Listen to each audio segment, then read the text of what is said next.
નમસ્કાર વિદ્યાર્થી મિત્રો, સરસ્વતી ગ્રુપ સંચાલિત ઈ લર્નિંગ સિસ્ટમમાં આપ સૌ વિદ્યાર્થીઓનું હાર્દિક સ્વાગત છે. ધોરણ 12 નામાના મૂળ તત્વો પાર્ટ 1 ચેપ્ટર નંબર 2 ભાગીદારી પેઢીના વાર્ષિક હિસાબો. લાસ્ટ લેક્ચરમાં મિત્રો આપણે છે ઉદાહરણ નંબર 7મું આઈ થિંક કર્યું, ગોપાલ અને ગોવિંદ વાળું, બરાબર છે, જેમાં વેપાર ખાતું અને નફા નુકસાન ખાતું ઓલરેડી છે એ સાથે આપેલું હતું. ઉદાહરણ નંબર 6 કર્યું હતું. હવે જોશું આપણે સ્વાધ્યાયનો દાખલા નંબર 13મો, જે તમારી ચોપડીના પેજ નંબર છે એ 82 પર આપેલું છે. સ્વાધ્યાયનો દાખલા નંબર 13 પેજ નંબર 182. બધાનું ધ્યાન છે એ રકમમાં, ચોપડી સામે અને કેલ્ક્યુલેટર બાજુમાં રાખજો. હર્ષા અને છાયા એક ભાગીદારી પેઢીના ભાગીદારો છે. નીચેની માહિતી પરથી વાર્ષિક હિસાબો તૈયાર કરો. જો થોડો પટપટો દાખલો છે, થોડો વિચારવો પડે એવો, બરાબર છે. હવાલા આપેલા છે. પહેલા તો પેઢીના વાર્ષિક હિસાબો તૈયાર કરવાનું કીધું છે, એટલે વેપાર ખાતું, નફા નુકસાન ખાતું, નફા નુકસાન ફાળવણી ખાતું, ભાગીદારોના જો આમાં ચાલુ ખાતાની બાકી આપેલી છે, એટલે અહીંયા મૂડીની બદલે કયા ખાતા તૈયાર કરશો, તો કે ચાલુ ખાતા. અને આવશે હર્ષા અને છાયાની ભાગીદારી પેઢીનું તારીખ 31/3/17 ના રોજનું પાકું સર્વે. આમાં બધામાં હેડિંગ શું આવશે, તો કે હર્ષા અને છાયાની ભાગીદારી પેઢીનું તારીખ 31/3/17 ના રોજનું પૂરા થતા વર્ષનું વેપાર ખાતું. એવી જ રીતના હેડિંગ સેમ પૂરા થતા વર્ષનું નફા નુકસાન ખાતું, હેડિંગ સેમ પૂરા થતા વર્ષનું નફા નુકસાન ફાળવણી ખાતું, ભાગીદારોના ચાલુ ખાતાને પાકું સર્વે. રેડી? તો આ પ્રમાણે છે આપણે ફાળવણી ખાતું મોટું રાખ્યું છે, કારણ કે જો એને લગતા છે મોટા ભાગના હવાલાઓ એને લગતા જ છે, બરાબર છે. જો એ પેલું જ આપેલું છે, મૂડી પર 5%, ઉપાડ પર 6% અને ચાલુ ખાતાની બાકી પર 10% વ્યાજ ગણો. તો સૌપ્રથમ છે એ પહેલા તો એની બાકીઓ છે આપણે જ્યાં ત્યાં લખી નાખી. પહેલા તો મૂડી આપેલી છે હર્ષા અને છાયા 20,000 ને 30,000, તો મૂડી ખાતામાં છે એની મૂડી લખી નાખી. સોરી, મૂડી છે એ સ્થિર રહેશે, તો અહીંયા એની મૂડી લખી નાખી. મૂડી હર્ષા અને છાયા, બરાબર. એની મૂડી આપણને આપેલી છે 20,000 અને 30,000. જ્યારે ચાલુ ખાતા હોય ત્યારે મૂડી છે હંમેશા સ્થિર રહે, 20,000 અને 30,000. ત્યાર પછી જો ઉપાડ, સામેની બાજુ ઉપાડ આપેલો છે 5,000 અને 10,000, તો અહીંયા ચાલુ ખાતામાં લખી નાખી ઉપાડ, એક લીટી છોડી અને ઉપાડ લખી નાખી. કેટલો આપ્યો છે? 5,000 અને 10,000. પાછું બંનેમાં તારીખ આપી છે, જો તારીખ આપેલી છે 1/10 અને 1/1, એ આપણે યાદ રાખવાનું રહેશે. ત્યાર પછી ચાલુ ખાતું હર્ષા 6,000, ઉધાર બાજુ આપ્યું છે, તો અહીંયા બાકી આગળ લાવ્યા હર્ષાના ખાનામાં 6,000. ત્યાર પછી જમા બાજુ ચાલુ ખાતે છાયા 4,000, તો છાયાના ખાતામાં જમા બાજુ લખશું બાકી આગળ લાવ્યા છાયાના ખાનામાં 6,000. હવે આપણા હવાલાઓ આપેલા છે, મૂડી પર વ્યાજ, ઉપાડ પર વ્યાજ અને ચાલુ ખાતાની બાકી પર વ્યાજ. પરંતુ જો કાચા સરવૈયામાં જ ઓલરેડી મૂડી પરનું વ્યાજ આપેલું છે હર્ષા અને છાયા, હર્ષાનું વ્યાજ 700 રૂપિયા ઓલરેડી છે, આપેલું જ છે, બરાબર. તો અહીંયા પહેલા લખી નાખશું મૂડીનું વ્યાજ હર્ષા. કાચા સરવૈયામાં કેટલું આપેલું છે, તો કે કાચા સરવૈયામાં 700 રૂપિયા આપ્યું છે. અહીંયા અંદરની સાઈડ લખશું 700, બરાબર. જો હવે મૂડી પર કેટલું વ્યાજ છે, તો કે 5% લખીએ, તો કે 20,000 એના 5%, 10% એટલે 2,000, બરાબર. અને 5% એટલે 1,000. ઓલરેડી એ લોકોએ 700 રૂપિયા તો આપણને આપી દીધા છે. જો તો બાકી કેટલા રહ્યા, તો કે 300 રૂપિયા. તો અહીંયા લખશું પ્લસ ચૂકવવાનું બાકી કેટલું, તો કે 300 રૂપિયા. તો હવે થઈ ગયું 1,000, બરાબર છે. હવે જોવો તો ચૂકવવાનું બાકી છે, તો આપણા માટે શું કહેવાય, ચૂકવવાનું બાકી. રેડી? તો એની જ અસર આપણે બીજી આપવી પડશે. ક્યાં આપશો, તો કે ચાલુ ખાતામાં, બરાબર. મૂડીનું વ્યાજ છે એ ચૂકવવાનું છે, તો અહીં લખશું મૂડીનું વ્યાજ હર્ષાના ખાનામાં કેટલું, 300 રૂપિયા. મૂડીનું વ્યાજ થાય 1,000, પણ કાચા સરવૈયામાં 700 રૂપિયા તો આપ્યા જ છે. હવે કેટલું બાકી રહેશે, તો કે 300 ની અસર બીજી અહીં આપી. હવે જોવો દે હર્ષાના છાયાના આપેલા છે 1,000, તો અહીં લખશું છાયા કેટલા આપ્યા છે, તો કે 1,000. હવે એની ઉપર કેટલા ટકા? તો કે 5% આપવાની વાત છે.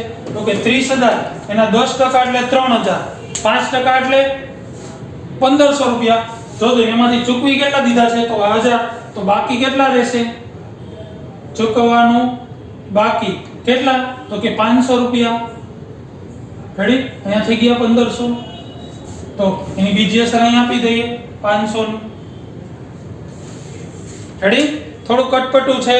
કાચા સરવૈયામાં વ્યાજ આપેલું છે, જે ચૂકવવાનું બાકી છે એની જ અસર આપણે અહીંયા આપશું. ત્યાર પછી ઉપાડ પર કેટલા?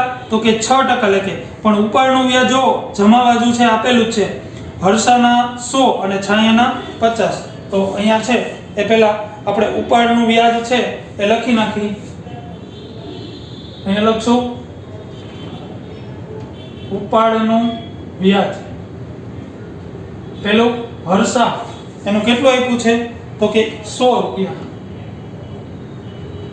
પ્લસ ચૂકવવાનું બાકી, એમાં પ્લસ કરશું. કેટલા થશે જોવો છે. ઉપાડ કેદી થયો તો હર્ષાનો 1/10. ઉપાડ પર વ્યાજ કેટલું ચૂકવવાનું છે? તો કે 6% લેખે. જો હર્ષાનો ઉપાડ કેટલો હતો? તો કે 5,000. પહેલા તો કેટલા મહિનાનું ચૂકવવાનું રહેશે? 10, 11, 12, 1, 2 ને 3 6 મહિનાનું. કેટલા ટકા લખે? 6% લખે. તો 5,000 એને ગુણ્યા 6%, એને ગુણ્યા 6/12, 6 મહિનાનું એટલે 150 થશે. 100 રૂપિયા તો ચૂકવી દીધા છે, તો કે 50 બાકી રહેશે. તો અહીં લખશું 50 એટલે 150. હવે છાયા જો એનો ઉપાડનું વ્યાજ છે આપી દીધું છે કેટલું? તો કે 50. એમાં પ્લસ ચૂકવવાનું બાકી કેટલું થશે? જો એમાંય તારીખ આપી છે 1/1 10,000 રૂપિયા છે, તો પહેલા 10,000 એના 6% કરી નાખી. 6% એટલે 600 રૂપિયા આવશે. પણ 1/1 થી છે એટલે 1, 2 ને 3 માસનું ચૂકવાશે. તો કે 1,000 એના 6% કર્યા એટલે 600 આવ્યા. એને ગુણ્યા 3/12 એટલે 150 રૂપિયા. એમાંથી 50 ચૂકવી દીધા, બાકી કેટલા? તો કે 100. તો અહીં આવી ગયા 150. હવે આની બીજી અસર અહીં આપી દઈ. ઉપાડનું વ્યાજ હર્ષાનું કેટલું? તો કે 50 રૂપિયા. છાયાનું તો કે 100 રૂપિયા. રેડી? હવે ચાલુ ખાતાનું વ્યાજ જો. ચાલુ ખાતાનું વ્યાજ છે એ કેટલા ટકા? તો કે શરૂઆતની બાકી પર 10% લેખે છે એ ગણવાની સૂચના છે. હવે કાચા સરવૈયામાં જો ચાલુ ખાતાનું વ્યાજ છે આપેલું છે, જો પેલા ઉધાર બાજુ હર્ષાનું ક્યાંય આપેલું નથી, પણ જમા બાજુ જોવો જોઈએ. જમા બાજુ જો 100 રૂપિયા આપેલું છે ચાલુ ખાતાનું વ્યાજ. ચાલુ ખાતાનું વ્યાજ ઓલરેડી છે એ જમા બાજુ 100 રૂપિયા આપેલું છે, બરોબર. હર્ષાનું તો પહેલા છે આમાં જમા છે એટલે અહીં લખી નાખી ચાલુ ખાતાનું વ્યાજ.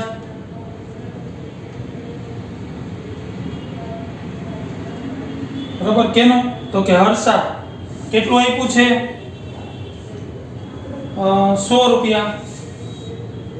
હવે એવું કીધું છે ચાલુ ખાતાની શરૂઆતની બાકી પર 10%. હવે અહીંયા લખશું ચાલુ ખાતાનું વ્યાજ, જેનું જમા છે એનું જમા બાજુ 10% એટલે 600. અહીંયા લખશું ચાલુ ખાતાનું વ્યાજ. જેનું ઉધાર છે એનું ઉધાર અહીંયા 600. હવે થાય 600 રૂપિયા જો દે, પણ ઓલરેડી છે 100 તો આપી દીધું છે, તો પ્લસ ચૂકવવાનું બાકી કેટલું? તો કે 500. તો અહીંયા આવશે 600. અહીંયા અસર આવશે ખાલી 500 ની, બરાબર. આનું તો કે ઉધાર બાજુ આવશે, પણ ઉધાર બાજુ જોવો જોઈએ કે અસર છે નહીં. જોવો જોઈએ કે આપેલી છે ઉધાર બાજુ, તો કે ના, હર્ષાના વ્યાજની છે એ અસર આપી છે ઉધાર બાજુની, પણ જમા બાજુનું જે વ્યાજ છે એની ક્યાંય અસર આપેલી નથી. છાયા રેડી નથી. તો એના બધા જ રકમ છે ચાલુ ખાતાનું વ્યાજ 600 રૂપિયા લેખે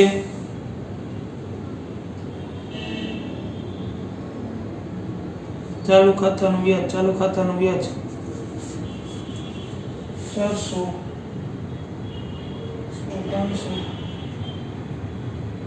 ચાલુ ખાતાની બાકી ઓકે ઉધાર બાજુ 6000 અને છે 4000 છે ચાલુ ખાતાની શરૂઆતની બાકી ઉધાર બાજુ 6000 અને જમા બાજુ છાયાની 4000 છે અહીંયા આવશે 4000 એટલે આનું વ્યાજ થશે માત્ર 400 રૂપિયા બરાબર આની ક્યાંય બીજી અસર આપી નથી તો અહીંયા જમા તો અહીંયા ઉધાર બાજુ અહીંયા લખશું ચાલુ ખાતાનું વ્યાજ કેનું તો કે છાયા કેટલા તો કે 400 રૂપિયા બરાબર આનું વ્યાજ છે એ કુલ 600 રૂપિયા થાય પણ 100 રૂપિયા તો કાચા સરવૈયામાં આપેલું છે જમા બાજુ અહીંયા 100 લખ્યા બાકી રહ્યું 500 તો 500 ની અસર આવશે રેડી ત્યાર પછીનો યંત્રો પર 10% લેખે ઘસારો ગણો હવે જોવો જોઈએ યંત્રો આપેલા છે તો કે હા 40000 ના યંત્રો છે એ આપણને જો મૂડી પર વ્યાજ એની નીચે છે એ યંત્રો આપેલા છે કેટલા તો કે 40000 એની ઉપર 10% તો અહીં લખશું પહેલા યંત્રો 40000 માઈનસ ઘસારો કેટલા ટકા કીધું છે તો કે 10% 10% એટલે 4000 તો અહીંયા આવશે 36000 બરાબર નફા નુકસાનમાં એની અસર આપી દઈ અહીંયા લખશું ઘસારો યંત્રો કેટલો તો કે 4000 ત્યાર પછીનો હવાલો છાયાનો માસિક પગાર 500 છે મહિનાનો પગાર જો પણ જો દે આમાં પગાર કે છાયાનો પગાર આપેલો છે જો 500 ઉધાર બાજુ છે એટલે આપણે આમાં ઉધાર લખશું અહીં લખશું પગાર કૌંસમાં છાયાનો કેટલો આપ્યો છે કાચા સરવૈયામાં જો 5500 આપેલા છે જો છાયાનો પગાર 5500 અને હવાલામાં એમ કીધું છે કે દર મહિને 500 તો 12 500 ગુણ્યા 12 કરો એટલે 12 50 6000 થાય તો ચૂકવવાનો બાકી કેટલો થાય ચૂકવવાનો બાકી તો કે 500 રૂપિયા તો અહીંયા આવશે 6000 અને બીજી અસર અહીંયા આપી દઈએ પગાર છાયાના ખાનામાં કેટલો બાકી રહેશે તો કે 500 રૂપિયા બરાબર ત્યાર પછીનો હવાલો જોઈ વેચાણ નોંધનો સરવાળો 300 ઓછો ગણ્યો છે જો એક જ અસર આવશે 300 રૂપિયા માત્ર છે એ ઓછો ગણ્યો છે વેચાણ નોંધનો સરવાળો પણ એના બદલે જો જમા બાજુ ઉપલબ્ધ ખાતે 300 રૂપિયા આપેલા છે એટલે સરભર થઈ જશે તો અહીંયા અસર આપશો વેચાણનો સરવાળો ઓછો ગણ્યો તો કેટલો તો કે 300 રૂપિયા એ 300 રૂપિયાની અસર આપણે આપી દીધી ખાલી સરવાળો જ હતો એટલે બીજી ક્યાંય અસર આવશે નહીં બરાબર ખાલી સરવાળો ઓછો ગણ્યો એટલે એની બીજી ક્યાંય અસર આવે નહીં ત્યાર પછીનો સામાન્ય અનામત ખાતે 1700 લઈ જવાના છે સામાન્ય અનામત તો પહેલા અહીંયા લખી નાખી સામાન્ય અનામત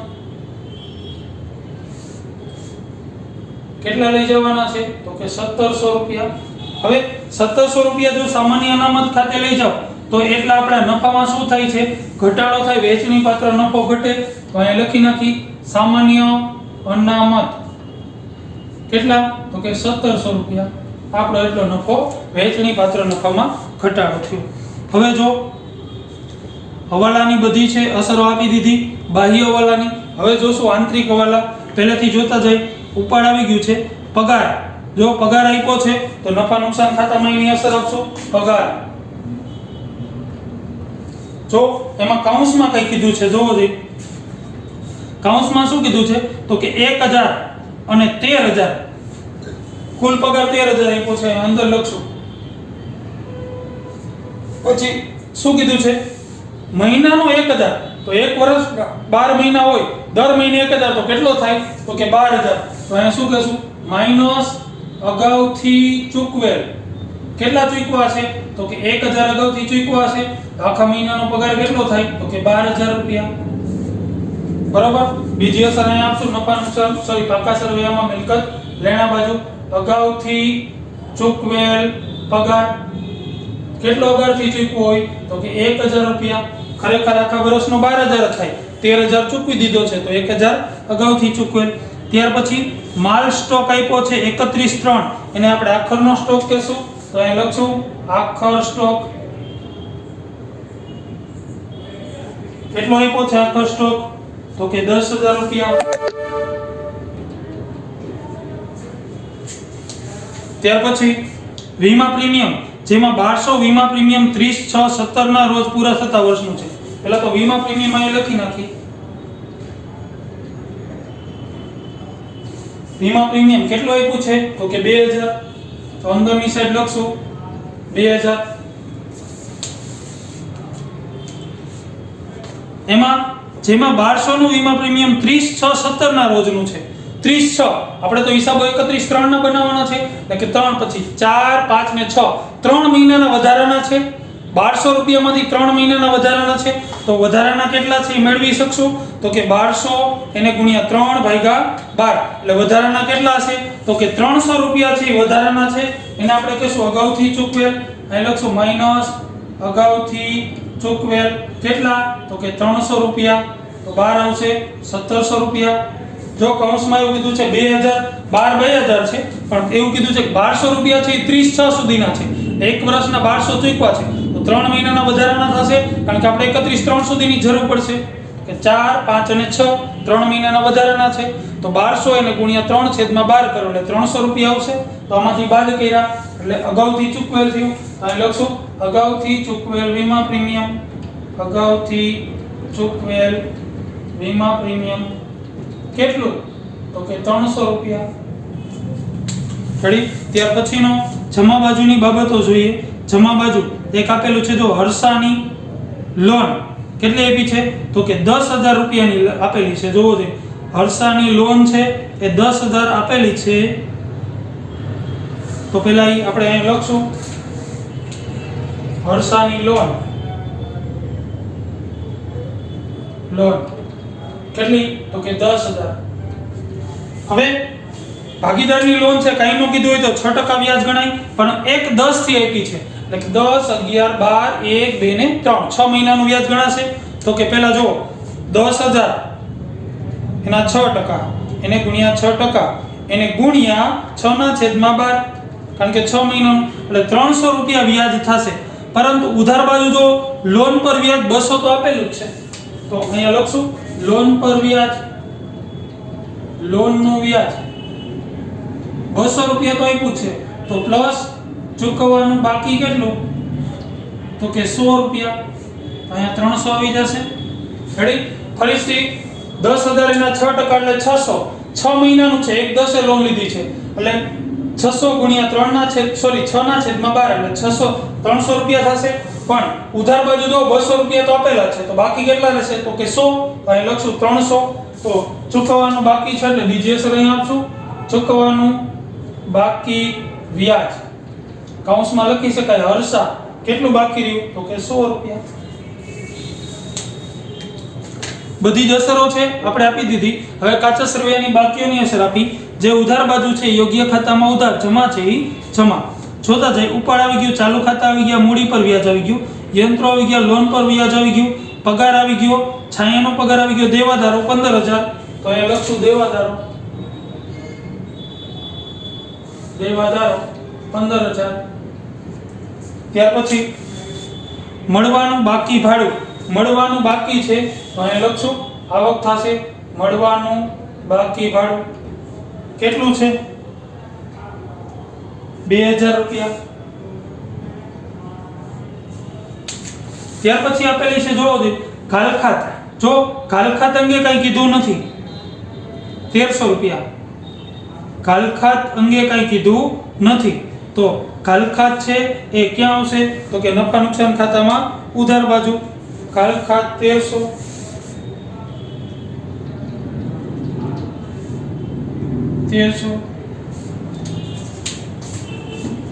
ત્યાર પછી માલ સ્ટોક આવી ગયું, વીમા પ્રીમિયમ આવી ગયું, જમા બાજુ આવી ગઈ, મૂડી ખાતા આવી ગયા, ચાલુ ખાતા આવી ગયા, ઉપાડનું આવી ગયું, હર્ષાની લોન આવી ગઈ, ભાડું 12,000. તો અહીં લખશું ભાડું 12,000. ત્યાર પછી લેણદારો 5,000. તો અહીં લખશું લેણદારો 5,000. ત્યાર પછી વેપાર ખાતે 24,700. વેપાર ખાતે એવું આપેલું છે, અહીં લખશું કાચો નફો 24,700 રેડી। ત્યાર પછી બેંકની બાકી જમા બાજુ છે 54,50 તો અહીંયા લખશું bank overdraft bank Audi bank બાકી આપેલી છે કેટલી છે તો કે 5,450। ત્યાર પછી ચાલુ ખાતાનું વ્યાજ આવી ગયું અને ઉપલબ્ધ ખાતે જો હવાલો તો વેચાણનો સરવાળો ઓછો ગણ્યો તો 300 અહીંયા સરભર થઈ ગયા એ ત્યારે મળ્યો નહીં હોય એટલે ઉપલબ્ધ ખાતે લખી નાખ્યો છે આપણને એની ભૂલ મળી ગઈ જે આપણે અહીંયા લખી નાખી છે। હવે આના સરવાળા કરશું પહેલા આ બાજુનો સરવાળો કરીએ અહીંયા આવશે 25,000 અહીંયા લખશું 25,000 તફાવતની રકમ પણ 25,000 આને કહેશું કાચો નફો ક્યાં લઈ જશો તો કે નફા નુકસાન ખાતે બરાબર એ દર્શાવશું અહીંયા કાચો નફો ક્યાંથી લેવા તો કે વેપાર ખાતેથી લાવ્યા કેટલા તો કે 25,000 બરાબર આ બાજુનો સરવાળો વધુ હશે તો જે 25,000 પ્લસ 12,000 એટલે આવશે 37,000 તો અહીં લખશું 37,000 આ બાજુ દર્શાવીએ 37,000 એમાંથી બાદ કરશું 37,000 માંથી બધી રકમ બાદ કરશું 37,000 minus 4,000 minus 12,000 minus 1,700 minus 300 minus 1,300 એટલે મળશે 17,700 અહીં લખશું 17,700 આને કહેશું ચોખ્ખો નફો ક્યાં લઈ જશું તો કે નફા નુકસાન ફાળવણી ખાતે લઈ ગયા બરાબર અહીંયા જમા તો અહીંયા અહીંયા ઉધાર અહીંયા જમા અહીં લખશું ચોખ્ખો નફો કૌંસમાં નફા નુકસાન ખાતેથી લાવ્યા કેટલો તો કે 17,700 હવે જો આ બાજુનો સરવાળો વધુ હશે કારણ કે 17,700 તો આ બાજુ જ છે બરાબર તો 17,700 સરવાળો કરીએ 17,700 પ્લસ 300 અને 600 900 એટલે મળશે 18,600 અહીં લખશું 18,600 આ બાજુ દર્શાવીએ 18,600 બરાબર એમાંથી બાદ કરીએ 18,600 માંથી 2500 ને 4 2900 એટલે માઈનસ 2500 માઈનસ 2900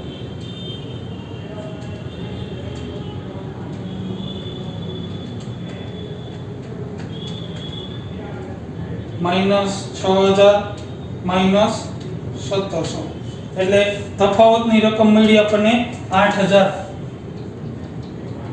આને કહેશું વહેંચણી પાત્ર નફો જો નફા નુકસાનનું પ્રમાણ ક્યાં આપેલું છે બરોબર નથી આપેલું જ્યારે નફા નુકસાનનું પ્રમાણ ન આપ્યું હોય ત્યારે 1:1 અહીં લખશું હર્ષા અને છાયા 4,000 અને 4,000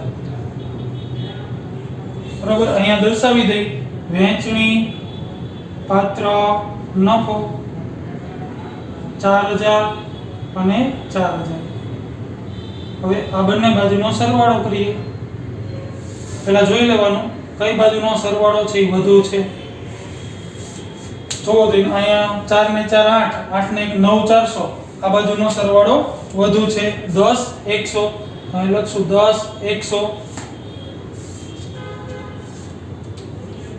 અહીંયા દર્શાવીએ 10 100 એમાંથી બાદ કરશું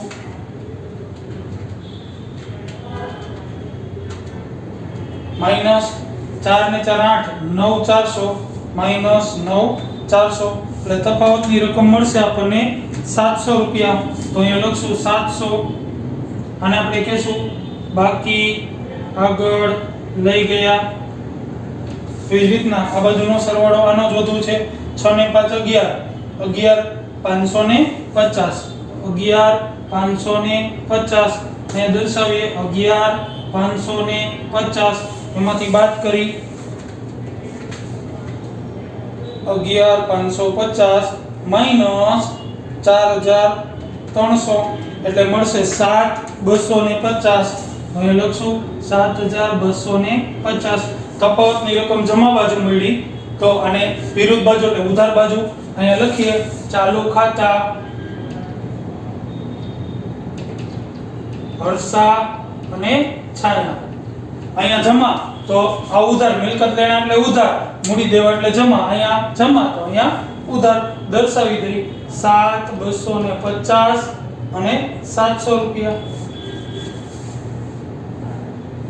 બંને બાજુનો સરવાળો કરીએ. બંને બાજુનો સરવાળો છે એ સરખો થવો જોઈએ. જો સરખો થાય તો સમજી લેવાનું કે આપણો દાખલો સાચો. પહેલા 20 ને 30 50000 plus 5000 plus 1700 plus 10000 plus 100 plus 5450 એટલે મળશે 72250. 72250. આ બાજુ પણ 72250 મળે બરોબર. પણ એકવાર છે એ કન્ફર્મ કરી લેવાનું.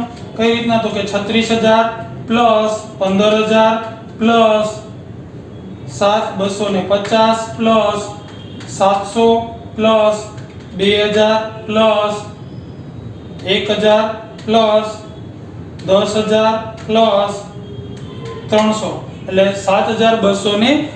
આ રીતના બંને બાજુ સરવાળો સરખો મળી જાય એટલે સમજી લેવાનું કે આપણો દાખલો સાચો બરોબર. તો કે આ દાખલામાં નવું શું હતું તો કે પહેલો હવાલો હતો, એક ત્રીજો હવાલો હતો બરોબર, જે છે એ વિશિષ્ટ હતા. મૂડી પર વ્યાજ, ઉપાડ પર વ્યાજ ને ચાલુ ખાતાની બાકી પર વ્યાજ ગણવાની સૂચના હતી. પરંતુ ઓલરેડી અમુક વ્યાજ છે એ લોકોએ આપેલું જ હતું. જેમ કે આમાં 700, આમાં 1000, આમાં ઉપાડમાં 100, આમાં 50 આપેલા હતા. ચાલુ ખાતાની બાકીનું વ્યાજ અહીંયા 100 આપેલું હતું. પગાર ચૂકવવાનો હતો છાયાને તો 500 ઓલરેડી પહેલેથી આપેલો હતો બરાબર. આ છે વિશિષ્ટ હવાલા હતા. એવી રીતના અહીંયા પગાર છે અગાઉથી ચૂકવેલો 12000 હોય તો 13000 આપી દીધો હતો. વીમા પ્રીમિયમનો વિશિષ્ટ હવાલો હતો. લોન પર વ્યાજ, જે હર્ષાની લોન હતી એનું વ્યાજ 200 આપેલું હતું, 100 ચૂકવવાનું બાકી હતું. તો આ પ્રમાણે છે આમાં વિશિષ્ટ હવાલા હતા. આપણે સમજી અને યોગ્ય એન્ટ્રી આપવાની હોય. તમારે વ્યવસ્થિત હેડિંગ આપી બધા ખાતા ડ્રો કરી અને વ્યવસ્થિત છે નોંધ કરવાની છે. રેડી? આગલા લેક્ચરમાં છે આપણે નવા દાખલા સાથે મળીશું. ઓકે મિત્રો, થેન્ક યુ.